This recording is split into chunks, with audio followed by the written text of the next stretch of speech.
Hello students, welcome to Prime Educatum. बच्चों, पिछली video में मैंने लाइव क्लास ली थी और थोड़ी टेक्निकल प्रॉब्लम हो जाने के कारण लाइव क्लास मैं नहीं ले पा रही हूँ, पर आपकी स्टडी जारी रहेगी।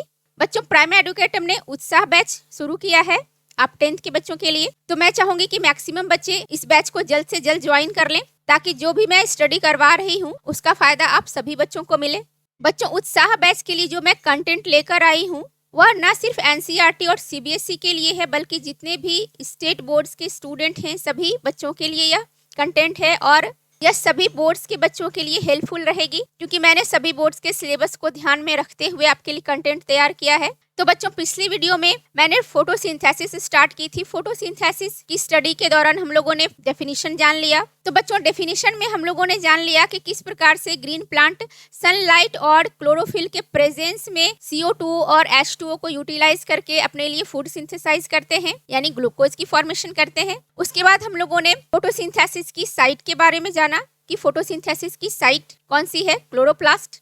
क्लोरोप्लास्ट एक्चुअल साइट है जहाँ पे फोटोसिंथेसिस की प्रोसेस होती है। और ये क्लोरोप्लास्ट कहाँ पाई जाती है बच्चों? लीफ के मीजोफिल सेल्स में, है ना। मीजोफिल सेल्स में मैंने डायग्राम के द्वारा आपको बताया है कि palisade parenchyma and spongy parenchyma होते हैं, उनमें क्लोरोप्लास्ट बहुत ज्यादा मात्रा में पाए जाते हैं, है ना। गार्ड सेल्स में भी क्लोरोप्लास्ट पाए जाते हैं। यानी हम लोगों ने लीफ की इंटरनल स्ट्रक्चर के बारे में जाना था। स्टोमाटा के बारे में भी हमने जाना कि लीफ के एपिडर्मिस में जो टिनी पोर्स पाए जाते हैं उन्हें स्टोमाटा कहते हैं, और इन्हीं स्टोमाटा के द्वारा गैसियस एक्सचेंज होती है ना। CO2 का अंदर जाना और फोटोसिंथेसिस के बाद ऑक्सीजन की फॉर्मेशन होती है और इसी स्टोमाटा के द्वारा ऑक्सीजन लिबरेट कर दिए जाते हैं, ठीक है। स्टोमाटा की ओपनिंग एंड क्लोजिंग के बारे में भी जाना, है ना, कि किस प्रकार से स्टोमाटा ओपन होते हैं एंड क्लोज होते हैं। क्लोरोप्लास्ट की इंटरनल स्ट्रक्चर के बारे में भी हम लोगों ने पिछली वीडियो में अच्छी तरह से स्टडी की थी। बच्चों, अगर आपने मेरी पिछली वीडियो नहीं देखी है तो आप पहले पिछली वीडियो जरूर देख लें, ताकि नेक्स्ट जो मैं समझाने जा रही हूँ मैकेनिज्म ऑफ फोटोसिंथेसिस, यह समझने में आपको परेशानी नहीं होगी। वैसे मैं कोशिश करूंगी जिन बच्चों ने पिछली लेक्चर मिस कर दी है उन्हें भी फोटोसिंथेसिस की मैकेनिज्म समझने में कोई परेशानी ना हो, है ना। और बच्चों, यहाँ फोटोसिंथेसिस में आप लोग बहुत सारी ऐसी नई नई बातें भी जानेंगे जो आप पहले से नहीं जानते हैं। फोटोसिंथेसिस से रिलेटेड मैं बहुत इंटरेस्टिंग बात बताने जा रही हूँ आपको। जैसे ऑटम सीजन में लीफ के कलर चेंज होने लगते हैं, क्योंकि फोटोसिंथेसिस की प्रोसेस स्लो डाउन हो जाती है, जिसके कारण लीफ अपने कलर चेंज कर लेती है, ठीक है। उसी तरह से दूसरी इंटरेस्टिंग बात मैं बताऊं आपको, जैसे pine trees and other conifers जिनकी शेप इस तरह की होती है ना। ट्रायंगुलर शेप वाले जितने भी ट्रीज होते हैं वो कॉनिफर्स कहलाते हैं, और इनमें इनकी जो यह शेप है वह इस प्रकार की क्यों है? ताकि ज्यादा से ज्यादा नीडल्स जो हैं वह सनलाइट के एक्सपोजर में आ सके, और खास करके जो टिप वाले नीडल्स हैं वह सनलाइट के एक्सपोजर में ज्यादा आते हैं। और जब सनलाइट की एक्सपोजर मिलेगी तो फोटोसिंथेसिस बहुत अच्छे ढंग से होगी, है ना। फोटोसिंथेसिस की रेट पर भी असर पड़ती है। फोटोसिंथेसिस की रेट सनलाइट के एक्सपोजर पर डिपेंड करती है ना। और तीसरी इंपॉर्टेंट बात यह है कि सी स्लग्स जो कि अपने लिए खुद एनर्जी क्रिएट कर पाते हैं, वह भी फोटोसिंथेसिस की वजह से। और बच्चों, मैंने यह तो आपको पिछली वीडियो में ही बताया है कि जब फोटोसिंथेसिस की प्रोसेस नहीं हो रही थी तो हमारी एनवायरनमेंट जो थी उसमें ऑक्सीजन नहीं थी, क्योंकि ऑक्सीजन तो फोटोसिंथेसिस की प्रोसेस के बाद बनने लगी है ना।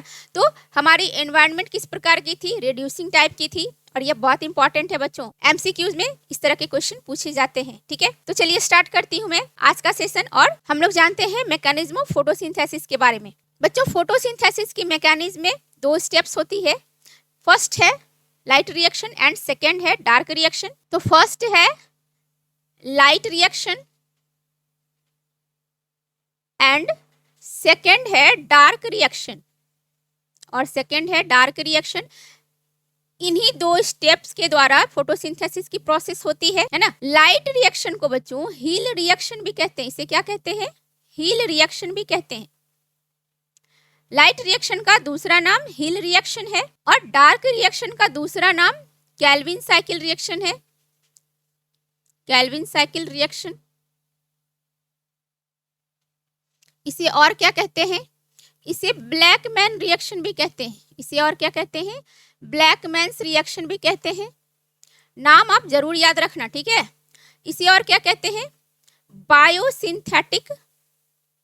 बायोसिंथेटिक रिएक्शन भी कहते हैं, है ना। सारे नाम आप याद रखोगे। लाइट रिएक्शन, इसका नाम लाइट रिएक्शन क्यों पड़ा है बच्चों? क्योंकि इसके लिए लाइट का होना बहुत जरूरी है। यह क्या है? लाइट डिपेंडेंट रिएक्शन है। इसे और क्या कहते हैं? Light dependent reaction. Light dependent reaction, क्योंकि लाइट पर डिपेंड करती है। यह रिएक्शन लाइट पर डिपेंड करती है। डार्क रिएक्शन, डार्क रिएक्शन का नाम डार्क रिएक्शन क्यों है? लाइट रिएक्शन के बारे में तो हमने जाना कि लाइट का होना जरूरी है, इसलिए इसे लाइट रिएक्शन कहते हैं, है ना। लेकिन डार्क रिएक्शन के लिए क्या जरूरी है? अंधेरा जरूरी है क्या? डार्कनेस जरूरी है? नहीं, डार्कनेस जरूरी नहीं है। इसका नाम डार्क रिएक्शन इसलिए है क्योंकि यह लाइट इंडिपेंडेंट रिएक्शन है। लाइट का होना इसके लिए जरूरी नहीं है। लाइट ना भी हो तो यह रिएक्शन होगी, ठीक है। तो यह क्या है? डार्क रिएक्शन जो है वह लाइट इंडिपेंडेंट रिएक्शन है। इंडिपेंडेंट रिएक्शन है ये, है ना। यानी इसके लिए लाइट का होना बहुत जरूरी नहीं है। तो बच्चों, जैसा कि आप स्क्रीन पर भी देख रहे हैं कि मैकेनिज्म ऑफ फोटोसिंथेसिस 2 स्टेप में होती है, light reaction and dark reaction. और लाइट रिएक्शन में जो भी प्रोडक्ट बनते हैं उन सभी को यूटिलाइज करके ही सेकेंड स्टेप होती है। यानी कि डार्क रिएक्शन में लाइट रिएक्शंस के प्रोडक्ट यूज किए जाते हैं, ठीक है। डार्क रिएक्शन पूरी तरह से लाइट रिएक्शन के प्रोडक्ट पर बेस्ड होती है ना। आप इसका स्क्रीनशॉट ले सकते हैं।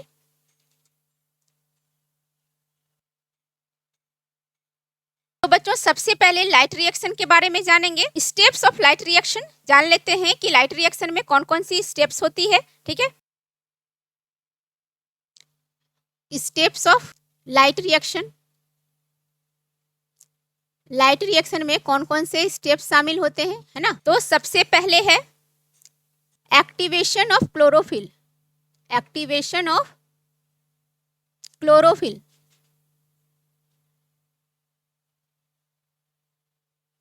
तो बच्चों, लाइट रिएक्शन में सबसे पहला स्टेप है activation of chlorophyll.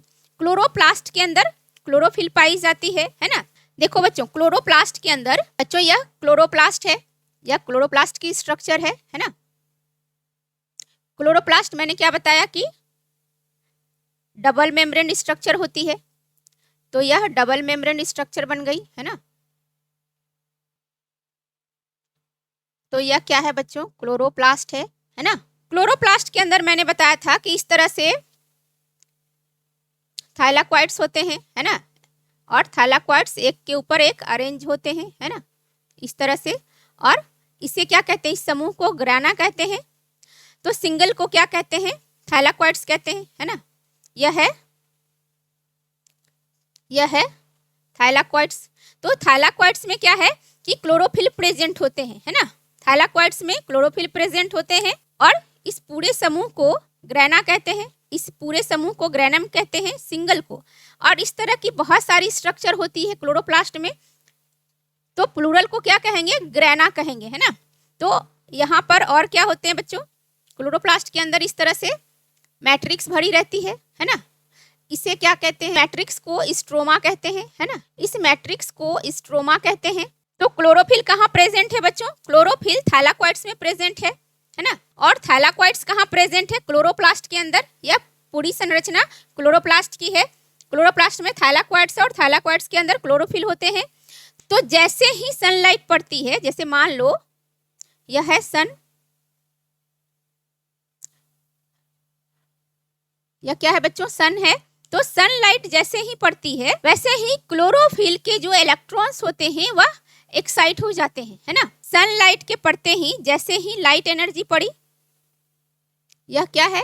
Light energy है। तो जैसे ही लाइट एनर्जी पड़ती है तो थाइलाक्वाइड्स के अंदर जो क्लोरोफिल है उसके इलेक्ट्रॉन्स एक्साइट हो जाते हैं। जैसे सुबह सुबह सूरज की किरण आप पर पड़ती है तो आप भी क्या करते हैं? एकदम से जाग जाते हैं और एक्साइट हो जाते हैं, है ना। और दिन भर के सारे काम परफॉर्म करते हैं इसी एक्साइटमेंट के चलते। क्योंकि एक्साइट आप तब होते हैं जब आपके अंदर बहुत सारी एनर्जी होती है। तो एक्साइटमेंट के बाद वही एनर्जी निकलती है ना। तो क्लोरोफिल भी जब एक्साइट होती है तो उसके अंदर से एनर्जी निकलती है ना। तो जैसे ही सनलाइट पड़ी तो क्लोरोफिल एक्साइट हो गए, है ना। क्लोरोफिल पर जैसे ही लाइट पड़ती है तो क्लोरोफिल एक्साइट हो जाते हैं, है ना। और क्या बनता है बच्चों? क्लोरोफिल प्लस एनर्जी, है ना। और इस एनर्जी को स्टोर करते जाएंगे। क्लोरोफिल के इलेक्ट्रॉन्स जब एक्साइट होते हैं तो क्लोरोफिल से बहुत सारी एनर्जी निकलती है और उस एनर्जी को प्लांट्स स्टोर करते जाते हैं, है ना। उस एनर्जी को किस प्रकार से स्टोर करते हैं? एटीपी की फॉर्मेशन करके। तो सेकंड में क्या होता है बच्चों? Formation of ATP, formation of ATP. अब देखो एटीपी कैसे बनेंगे? क्लोरोफिल के एक्साइटमेंट से जो एनर्जी निकली है उसे प्लांट स्टोर करते जाती है ना, एएमपी के रूप में। एएमपी यानी एडिनोसिन मोनोफॉस्फेट के रूप में। उसके बाद एडीपी के रूप में। उसके बाद एटीपी की फॉर्मेशन होती है ना। एटीपी के रूप में ढेर सारी एनर्जी स्टोर करके रखी जाती है। एएमपी का फुल फॉर्म है एडिनोसिन मोनोफॉस्फेट, से मैं लिख देती हूँ एडिनोसिन मोनोफॉस्फेट। यह है एडिनोसिन डाइफॉस्फेट और यह है एडिनोसिन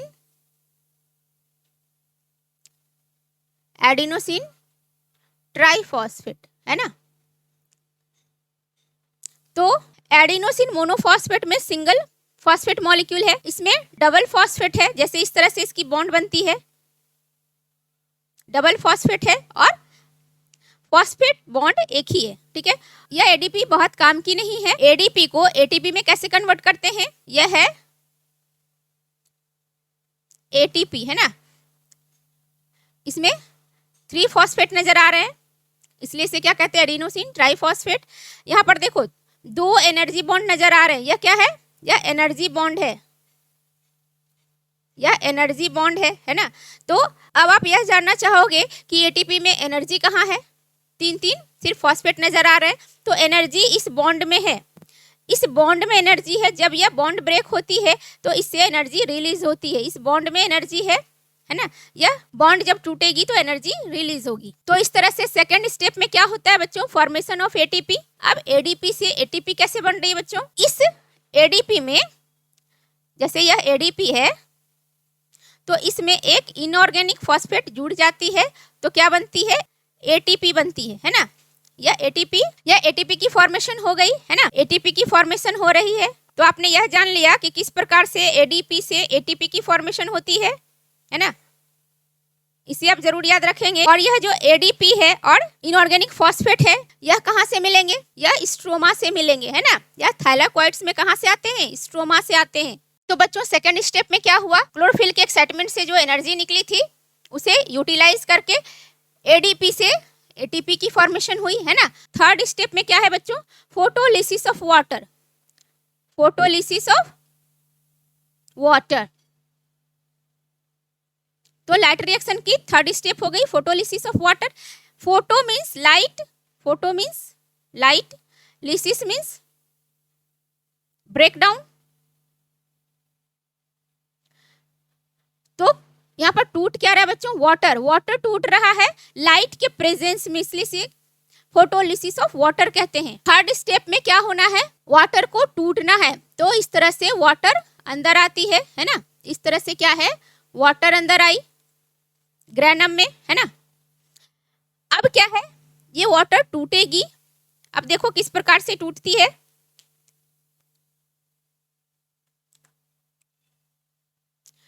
H2O लाइट के प्रेजेंस में टूटेगी, है ना। तो क्या बनती है बच्चों? यह वाटर के 4 मॉलिक्यूल्स टूटेंगे और क्या बनाएंगे? H+, है ना, हाइड्रोजन आयन। 4 हाइड्रोजन आयन बनेंगे और 4 हाइड्रोक्साइड आयन बनेंगे। फर्दर क्या होगी बच्चों? इस तरह से 4OH-, है ना। यह फिर से टूटेगी और क्या बनाएगी? 2 मॉलिक्यूल ऑक्सीजन की बनेगी और 4 हाइड्रोजन आयन बनेंगे। और यह ऑक्सीजन जो है यह बाहर निकाल दिए जाते हैं, है ना। यह एनवायरनमेंट में रिलीज कर दिए जाते हैं। तो बच्चों यहाँ मैं लिख दूं कि फोटोलिसिस ऑफ वाटर से क्या होता है? यह H2O यहाँ पर प्रेजेंट है। H2O का ब्रेकडाउन हुआ है लाइट के प्रेजेंस में, है ना। लाइट एनर्जी आ रही है। तो H2O का ब्रेकडाउन किस प्रकार से हुआ है बच्चों? यहाँ पर हुआ है इससे बनी है ऑक्सीजन प्लस हाइड्रोजन, ठीक है। H2O जब टूटता है बच्चों तो क्या बनता है, ऑक्सीजन, है ना। और इस ऑक्सीजन को बाहर निकाल दिया जाता है, इस ऑक्सीजन को क्या है बच्चों, बाहर निकाल दिया गया है। H2O अंदर आया, लाइट एनर्जी पड़ी, है ना, और इससे क्या हुआ, फोटोलिसिस ऑफ वाटर की प्रक्रिया हुई, H2O टूट गए और क्या बने, ऑक्सीजन एंड हाइड्रोजन। ऑक्सीजन तो बाहर निकाल दिया गया, हमारे पास हाइड्रोजन बचा हुआ है। इस हाइड्रोजन को हम लोग क्या करेंगे, यूटिलाइज करेंगे। तो फोर्थ स्टेप क्या है बच्चों, रिडक्शन ऑफ NADP। अब क्या है कि NADP की रिडक्शन करेंगे। रिडक्शन मीन्स क्या होता है बच्चों, हाइड्रोजन का जुड़ना, addition of hydrogen is called reduction. तो NADP में क्या करेंगे, हाइड्रोजन जोड़ देंगे। बच्चों NADP का फुल फॉर्म है निकोटिनामाइड एडेनिन डाइन्यूक्लियोटाइड फॉस्फेट, है ना, लिख देती हूं मैं, इसकी फुल फॉर्म देख लो, निकोटिनामाइड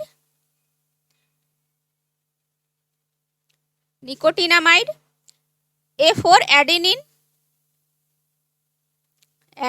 D for डाइन्यूक्लियोटाइड,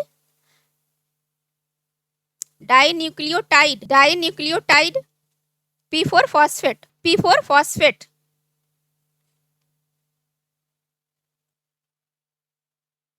तो इस तरह से NADP की फुल फॉर्म हो गई निकोटिनामाइड एडेनिन डाइन्यूक्लियोटाइड फॉस्फेट।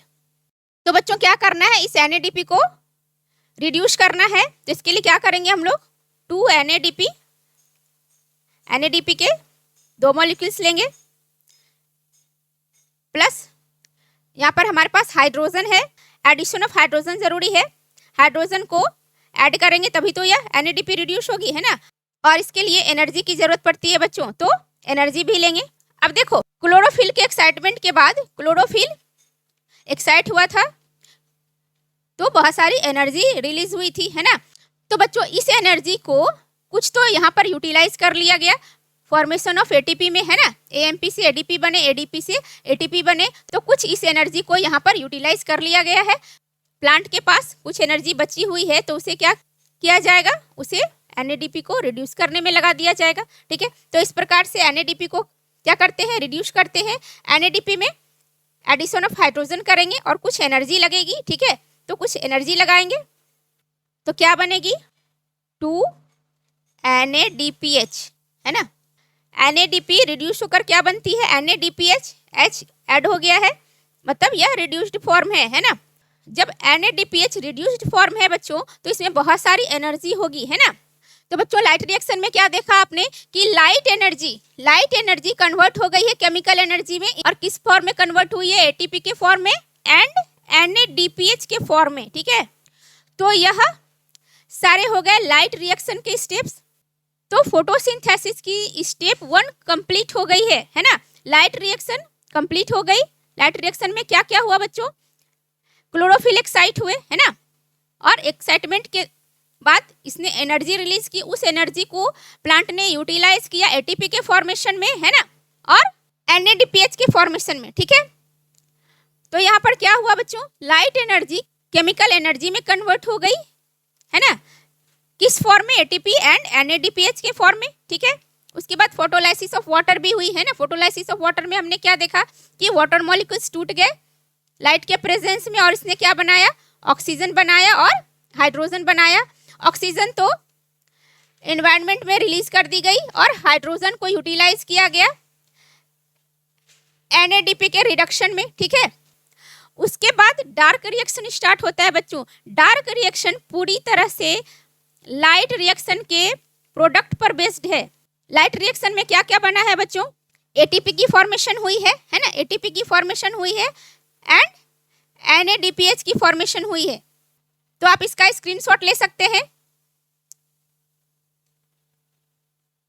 बच्चों। अब हम लोग डार्क रिएक्शन के बारे में जानेंगे, है ना, स्टेप्स ऑफ डार्क रिएक्शन। तो डार्क रिएक्शन में क्या होता है बच्चों, reduction of CO2 into C6H12O6, है ना। तो डार्क रिएक्शन में मेनली क्या होता है, CO2 की फिक्सेशन होती है और क्या बनता है बच्चों, कार्बोहाइड्रेट यानी ग्लूकोज की फॉर्मेशन होती है। इसे आप इस रिएक्शन से याद करो, 6CO2 plus 12H2O in the presence of sunlight and chlorophyll. Green plants synthesize their food, C6H12O6 है ना, इसे ग्लूकोज कहते हैं। यह ऑर्गेनिक मॉलिक्यूल्स है, यानी प्लांट्स ने दो इनऑर्गेनिक मॉलिक्यूल से अपने लिए फूड सिंथेसाइज किया जो कि एक ऑर्गेनिक मॉलिक्यूल है ना, और 6H2O की भी फॉर्मेशन होती है प्लस 6 ऑक्सीजन, यह एनवायरनमेंट में रिलीज कर दिए जाते हैं। तो बच्चों यहाँ पर क्या है कि CO2 की रिडक्शन हो रही है, reduction of CO2 into glucose, तो इसकी रिडक्शन होगी तभी जाके ग्लूकोज की फॉर्मेशन होगी। तो रिडक्शन के लिए हाइड्रोजन का जुड़ना जरूरी है। आप देख लो इसकी रिडक्शन कैसे होगी, CO2 की रिडक्शन होगी यानी एडिशन ऑफ हाइड्रोजन, हाइड्रोजन इसमें ऐड होंगे है ना, यानी हाइड्रोजन इसमें ऐड होंगे तभी तो ग्लूकोज बनेगी। ग्लूकोज में देखो C है, कार्बन है और ऑक्सीजन है ना, प्लस हाइड्रोजन भी है ना। ये हाइड्रोजन यहाँ तो नहीं है, यहाँ पर कार्बन है, ऑक्सीजन है, ठीक है। हाइड्रोजन नहीं है तो हाइड्रोजन ऐड करेंगे। हाइड्रोजन को ऐड करने के लिए ही हमने क्या किया, वाटर को तोड़ा है ना। वाटर को हमने किस लिए तोड़ा, ताकि हाइड्रोजन अवेलेबल हो, है ना। हाइड्रोजन अवेलेबल होगी तभी तो CO2 में हाइड्रोजन की एडिशन होगी, है ना। हाइड्रोजन की एडिशन से ही तो CO2 की रिडक्शन होगी, है ना। डार्क रिएक्शन की स्टेप है, यह क्या है बच्चों, डार्क रिएक्शन की स्टेप है, यानी कि CO2 का रिडक्शन, यह डार्क रिएक्शन की स्टेप है, यह डार्क रिएक्शन है। और यह क्या है, H2O का टूटना, लाइट के प्रेजेंस में H2O का टूटना और ऑक्सीजन का बनना, यह क्या है, यह लाइट रिएक्शन की स्टेप है ना।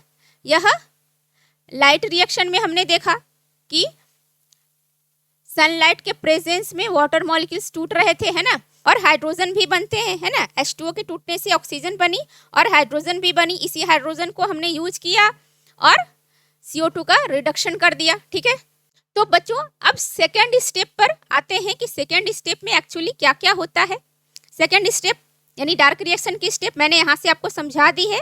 अब देखिए केल्विन साइकिल भी कहते हैं डार्क रिएक्शन को। तो केल्विन साइकिल में एक्चुअली होता क्या है, यह केल्विन साइकिल मैं बना दूं यहाँ, यह है केल्विन साइकिल, ठीक है। तो केल्विन साइकिल में क्या होता है बच्चों, CO2 एंटर करती है ना, CO2 अंदर आती है, यहाँ पर CO2 की रिडक्शन हो जाती है ना। स्ट्रोमा में, यह स्ट्रोमा है, तो स्ट्रोमा में सेकेंड फेज होती है फोटोसिंथेसिस की, यानी डार्क रिएक्शन स्ट्रोमा में होती है ना। यहाँ मैं लिख देती हूँ कि डार्क रिएक्शन कहाँ होती है बच्चों, स्ट्रोमा में होती है। थाइलाकोइड्स में क्या हुई बच्चों, लाइट रिएक्शन परफॉर्म हुई, यह आपने देख ही लिया, ठीक है। तो CO2 अंदर आई और यहाँ पर CO2 की रिडक्शन हो गई और क्या बनता है बच्चों, ग्लूकोज बनता है, C6H12O6, यह ग्लूकोज है। तो इसे क्या कहते हैं, केल्विन साइकिल कहते हैं, इसे केल्विन साइकिल कहते हैं। बच्चों यह जो केल्विन साइकिल है इसमें 3 स्टेप्स होते हैं, 3 स्टेप्स में केल्विन साइकिल कंप्लीट होती है। तो सबसे पहला स्टेप कौन सा है, सबसे पहले होता है कार्बोक्सिलेशन, कार्बोक्सिलेशन कहते हैं इसे, यानी कार्बन फिक्सेशन। यह जो एनवायरनमेंट से CO2 आई है ना, इसमें कार्बन प्रेजेंट है, इस कार्बन की फिक्सेशन होती है पहले स्टेप में। तो यहाँ पर मैं लिख देती हूँ स्टेप्स ऑफ केल्विन साइकिल। तो सबसे पहले क्या होता है बच्चों, कार्बोक्सिलेशन, कार्बोक्सिलेशन। कार्बोक्सिलेशन में क्या होता है बच्चों, एनवायरनमेंट से जो CO2 आई है ना, इसमें कार्बन प्रेजेंट है, इस कार्बन की फिक्सेशन होती है ना। कार्बन की फिक्सेशन को कार्बोक्सिलेशन कहते हैं।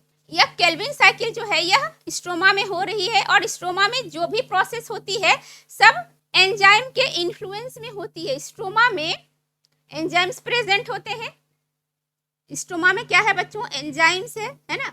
तो स्ट्रोमा में एंजाइम्स प्रेजेंट है, यानी स्ट्रोमा में जो भी प्रोसेस होती है बच्चों वह एंजाइम्स के द्वारा हाईली कैटालाइज्ड होते हैं। तो यहाँ पर स्ट्रोमा में एक एंजाइम होती है RUBP, इसका फुल फॉर्म है राइबोलोज बाइफॉस्फेट कहते हैं। तो यह एंजाइम जो है कार्बन फिक्सेशन में हेल्प करती है। यह राइबोलोज बाइफॉस्फेट यानी RUBP 5 कार्बन कंपाउंड है, इसमें 5 कार्बन होते हैं और एक यह कार्बन, यहाँ पर क्या है, स्ट्रोमा में RUBP प्रेजेंट है जो कि 5 कार्बन का कंपाउंड है और यह एक CO2 का कार्बन मिलकर 6 कार्बन का कंपाउंड बनाती है। यह क्या करती है, RUBP CO2 के साथ मिलकर 6 कार्बन वाला कंपाउंड बनाती है ना। यह 6 कार्बन का कंपाउंड बनाती है और यह हाईली अनस्टेबल है। यह क्या है, अनस्टेबल होती है। यह जो 6 कार्बन का कंपाउंड है यह हाईली अनस्टेबल है, तो यह टूट जाती है और क्या बनाती है बच्चों, 3 कार्बन की 2 कंपाउंड बनाती है। ऐसा 2 कंपाउंड बनाती है यह, जिसमें 3-3 कार्बन है, इसे PGA कहते हैं, फॉस्फोग्लिसरिक एसिड है ना। यह PGA की फॉर्मेशन करती है। PGA 3 कार्बन का कंपाउंड है। अब यह क्या है, एसिड है, फॉस्फोग्लिसरिक एसिड है। तो केल्विन साइकिल के सेकेंड स्टेप में क्या होता है बच्चों, रिडक्शन होती है। ठीक है, तो सेकेंड स्टेप में क्या हो रहा है बच्चों, रिडक्शन है ना। रिडक्शन यहां मैं लिख दूं, सेकेंड स्टेप में क्या होता है, रिडक्शन। रिडक्शन मीन्स क्या, हाइड्रोजन का जोड़ना या फिर ऑक्सीजन का हटाना, इसे ही रिडक्शन कहते हैं। तो इस प्रोसेस में एनर्जी खर्च होगी है ना। आप याद करो लाइट रिएक्शन, जिसमें कि हमने लाइट एनर्जी को केमिकल एनर्जी में कन्वर्ट किया था है ना, in the form of ATP and NADPH। तो उसे अब क्या करना है, अब उसे यूटिलाइज कर लेना है। तो अब क्या करेंगे, तो अब ATP को यूज कर लेंगे केल्विन साइकिल में है ना। मैंने आपको पहले ही बताया था कि डार्क रिएक्शन पूरी तरह से लाइट रिएक्शन के प्रोडक्ट पर बेस्ड है, तो ATP की जरूरत आ पड़ी है। तो अब क्या करेंगे, ATP को यूज करेंगे, रिडक्शन में एनर्जी लगेगी है ना, और NADPH की भी जरूरत पड़ेगी। ठीक है, तो इसे भी यूज करेंगे। यह जो दोनों है ATP and NADPH light reaction के दौरान बने थे है ना, तो इसे अब क्या करना है, अब यूज कर लेना है। तो अब क्या करेंगे बच्चों, यहाँ पर ATP यूज करेंगे है ना, ATP यूज होगी, ATP यूज हो रही है। ATP यूज होगी तो यहाँ से एनर्जी रिलीज होगी है ना, एनर्जी खर्च हो रही है यहाँ पर। तो अब ADP की फॉर्मेशन हो जाएगी है ना, ADP plus inorganic phosphate. ATP से अगर एनर्जी ले ली जाए तो क्या बनेगी, ADP प्लस इनऑर्गेनिक फॉस्फेट है ना। फॉस्फेट रिलीज हो जाएंगे और फिर यह फॉस्फेट स्ट्रोमा में घूमते फिरते नजर आएंगे, ADP भी स्ट्रोमा में घूमते फिरते नजर आएंगे। ठीक है, और क्या लगना है इसमें, और इस रिडक्शन के प्रोसेस में NADPH भी खर्च होगी है ना, तो NADPH भी इसमें लगेंगे। NADPH, जब NADPH को यूटिलाइज करेंगे तो क्या बनेगी बच्चों, NADP फिर से क्या बन जाएगी, NADP प्लस हाइड्रोजन आयन है ना। NADPH की एनर्जी हमने यूज कर ली, तो अब NADP की फॉर्मेशन हो गई एंड हाइड्रोजन आयन की फॉर्मेशन हो गई, और अब यह NADP और हाइड्रोजन आयन स्ट्रोमा में घूमते फिरते नजर आएंगे है ना। उसके बाद यह जो NADP है इसे भी यूज कर लिया जाता है बच्चों। अब इसे यूं ही नहीं छोड़ देना है ना, इसे क्या करना है, इस NADP को फिर से लाइट साइकिल में यूज कर लेना है ना। यह लाइट साइकिल में यूज हो जाएगी क्या, NADP। इस NADP से फिर क्या करेंगे, लाइट रिएक्शन में NADPH बनाएंगे है ना, और फिर इस हाइड्रोजन आयन को यूज करेंगे। कुछ भी बर्बाद नहीं जाता है बच्चों, सब कुछ यूज होता है ना। इस 2 फेज में light reaction and dark reaction में सब कुछ यूटिलाइज होता है। तो NADPH हमने रिडक्शन के लिए यूज किया, तो NADP बने, NADP फिर लाइट रिएक्शन में यूज हो जाएंगे है ना, NADP प्लस। ठीक है, तो बच्चों यहाँ जो ATP खर्च हुई है तो फिर ADP की फॉर्मेशन होती है, इससे एनर्जी निकल गई तो ADP की फॉर्मेशन हो गई है ना। तो ADP अब क्या होंगे, फिर से लाइट रिएक्शन में यूज हो जाएंगे है ना। तो इस ADP को भी क्या करना है, लाइट रिएक्शन में यूज कर लेना है ना। लाइट रिएक्शन में, या एडीपी भी लाइट रिएक्शन में यूज हो जाएगी। ठीक है, तो यहाँ पर क्या है कि कुछ भी बर्बाद नहीं होता है बच्चों। डार्क रिएक्शन में हमने क्या किया, एटीपी को यूज कर लिया तो एडीपी की फॉर्मेशन हुई, है ना। एडीपी को फिर लाइट रिएक्शन में यूज कर ली जाएगी, फिर NADPH को यहाँ पर यूज किया गया तो फिर NADP की फॉर्मेशन हुई, तो फिर NADP को क्या किया जाएगा बच्चों, फिर से इसे लाइट रिएक्शन में यूटिलाइज कर लिया जाएगा। तो आपने क्या देखा कि कुछ भी बर्बाद नहीं हो रहा है। इनऑर्गेनिक फॉस्फेट भी स्ट्रोमा में नजर आएंगे, है ना। तो यह भी एडीपी से जब एटीपी की फॉर्मेशन होगी तो इनऑर्गेनिक फॉस्फेट भी यूज कर लिए जाएंगे। हाइड्रोजन आयन भी जब NADP को जब रिड्यूस करना होगा तो ये हाइड्रोजन आयन भी यूज कर लिए जाएंगे, है ना। तो इस तरह से आपने देखा कि कार्बोक्सिलेशन में कार्बन की फिक्सेशन होती है ना। उसके बाद रिडक्शन होती है, यानी कि 3 कार्बन वाले जो 2 एटम बने थे, तो अब यह जो PGA है यानी कि 3 कार्बन वाले एटम, इसकी रिडक्शन हो गई और रिडक्शन के बाद फिर से कार्बोहाइड्रेट की फॉर्मेशन होती है ना, यानी ग्लूकोज की फॉर्मेशन हो गई।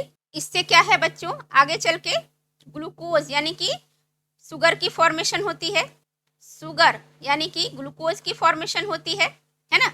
इससे फॉस्फोग्लिसरिक एसिड की रिडक्शन से आगे चल के शुगर की फॉर्मेशन होती है ना, यानी कि 6 कार्बन वाले कंपाउंड बनते हैं, यानी ग्लूकोज की फॉर्मेशन होती है।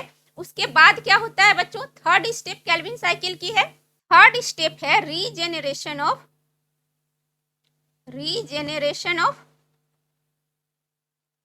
RUBP, है ना।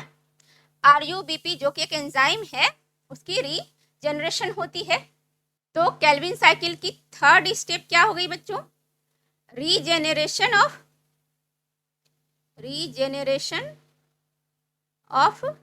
RUBP, यानी कि RUBP दोबारा से बन गए, यानी साइकिल कंप्लीट हो गई। कोई भी साइकिल कंप्लीट तब होती है जहां से इसकी शुरुआत होती है वहां पर आकर फिर से खत्म हो जाती है, तो साइकिल कंप्लीट हो जाती है। तो थर्ड स्टेप कंप्लीट हो गई। और RUBP के रीजनरेशन के लिए भी बच्चों एनर्जी की जरूरत पड़ती है। तो आपने जान लिया कि केल्विन साइकिल में 3 स्टेप्स होते हैं, carboxylation, reduction and regeneration of RUBP। तीनों प्रोसेस से होकर केल्विन साइकिल कंप्लीट होती है। और केल्विन साइकिल कहाँ कंप्लीट होती है बच्चों, स्ट्रोमा में, यानी डार्क रिएक्शन स्ट्रोमा में कंप्लीट होती है और लाइट रिएक्शन थाइलाकॉइड्स में कंप्लीट होते हैं। और दोनों के स्टेप्स आपने बारी बारी से जान लिए, है ना।